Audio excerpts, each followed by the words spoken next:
Hey, what's going on YouTube, and welcome to the tailgate. I'm about to ruffle some feathers here, but that's perfectly okay. I'm not sponsored by anybody, and I'm not getting paid by anybody to bring you what I believe is the truth. So for this particular drill, it really encompasses being able to point shoot. You're really not going to use iron sights, and you're definitely not going to use a red dot sight for this particular drill. I do have a red dot sight on this X10 comp, and also I've got one on my full-size X10. Both of these are my primary carry guns. I've carried this one more than I do the comp, but they're both equally my primaries. This gun, the X10 comp, loves to run fast. This is the better gun for me if I'm shooting out to 100 yards. And that's why I'm going to keep the red dot sight on this gun. If I'm shooting probably in excess of 25-30 yards, I'll turn the sight on and use the red dot. This is primarily the gun that I'll be using if I'm going to forecast, anyway, shooting inside of 25-30 yards, somewhere around in there. I can make hits with this out to 50-60 yards, thereabouts. Now when you start getting a little bit further out, that front sight post is wide. It's a combat sight, it's not a target sight. So beyond about 25 or so yards, that front sight post becomes basically as wide as a human silhouette. You really have to be careful with that. And that's where a red dot sight really shines. With that, shooting this drill at 7 yards from concealment, from the holster or whatever, and doing it in under 2 seconds sounds very easy. And it's really not that tough.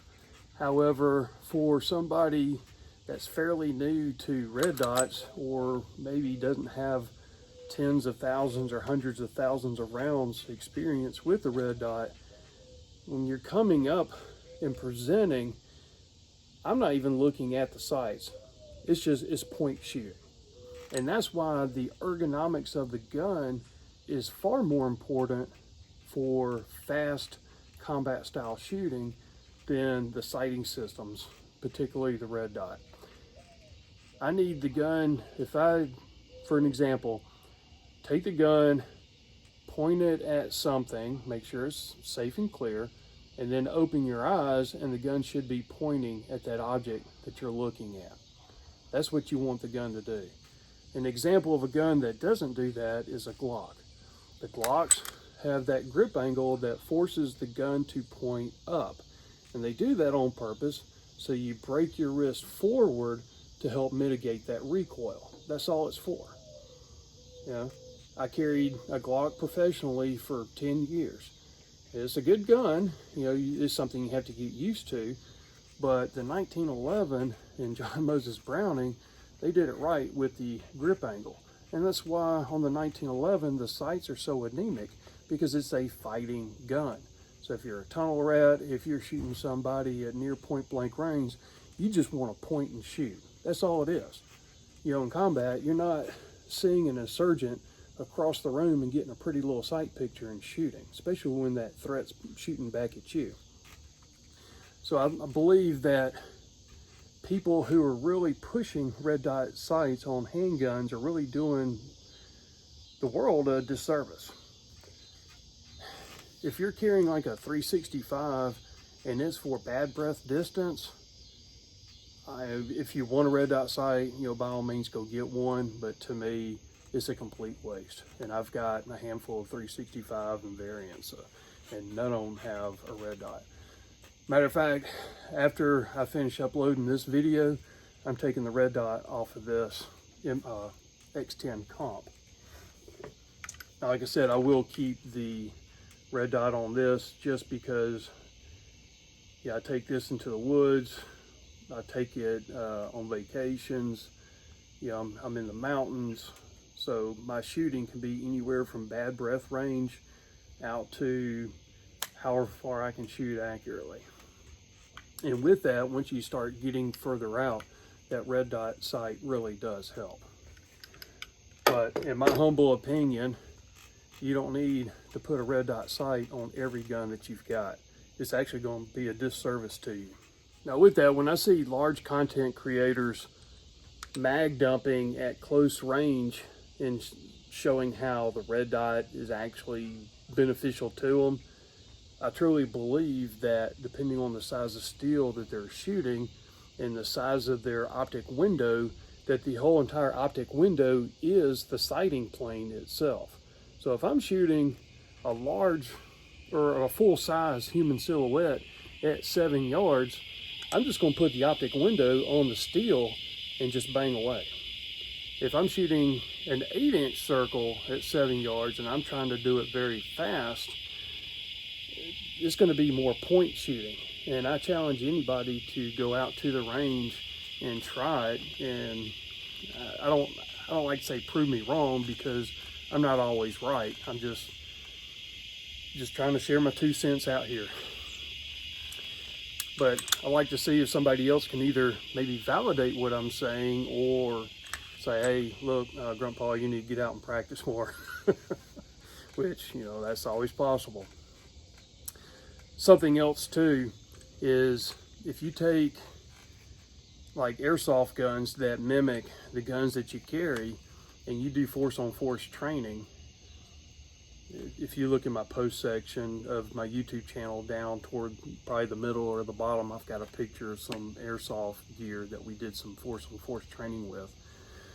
Anyway, if you actually do some legitimate force on force training, you'll notice that when somebody's actually shooting back at you and you're trying to put rounds on target, you're focused more on the threat than you are on your sights.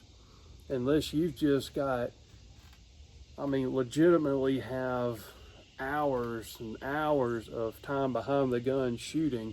You shoot a gun professionally every day, all the time. You might be more, or you might have that ability to better focus on the sights while you're actually in a gunfight. But statistically speaking, from my personal experience in law enforcement, a lot of officer-involved shootings at close distance is all going to be point shooting. In case in point, a buddy of mine, he's actually one of my field training officers, and then we became friends. He got into a shootout with a guy, and when, I'll say his first name's Sam, but when Sam went to go shoot the bad guy was pointing a gun back at Sam. Sam shot him with a .40 Smith & Wesson right through the knuckle, and it filleted his arm wide open and exited. And the reason Sam ended up shooting the guy there is because he was like, staring at the gun, all in a split second, of course. And when he fired, that's where the round hit. It hit where he was pointing the gun.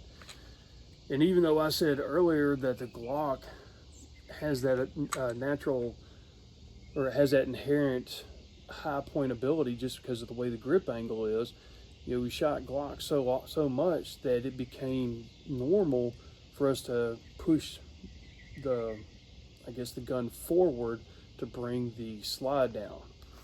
And when you have a lot of time on the gun, then that becomes kind of or it becomes ingrained in you. But I'm not shooting quite as much, believe it or not, that I was in law enforcement, especially when I was in SWAT. Because now I'm having to buy my own ammo. And that's why I prefer guns that have a more ergonomic feel to it. So when I close my eyes and punch out, it's going to point where I want the gun to point. And that really kind of boils down to that startled reflex, like, oh crap, and somebody like, because you're not really expecting to be robbed, or you're not really expecting, it's not normal for people to be robbed or shot at here in America on a daily basis. So you're out with your wife, your girlfriend, or your husband, for the ladies or the boyfriends, whatever, and a threat comes up.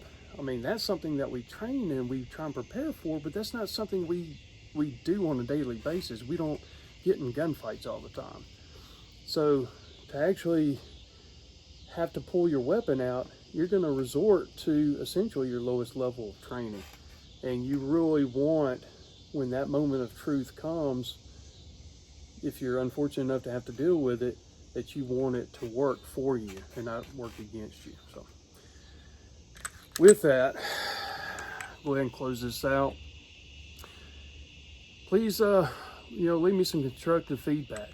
There's always sustainments and improvements to everything, and I'm more interested in the improvements of how I can make this better, how I can bring the information to you, or at least make it 100% truthful. That's my goal. I'm not out here to try and sell anybody anything. I'm just trying to throw my 2 cents out there of all the things I've learned over the years, and I want it to be truthful and I want it to be accurate. So anyway, I look forward to the feedback. Y'all take care, and we'll see y'all in the next video.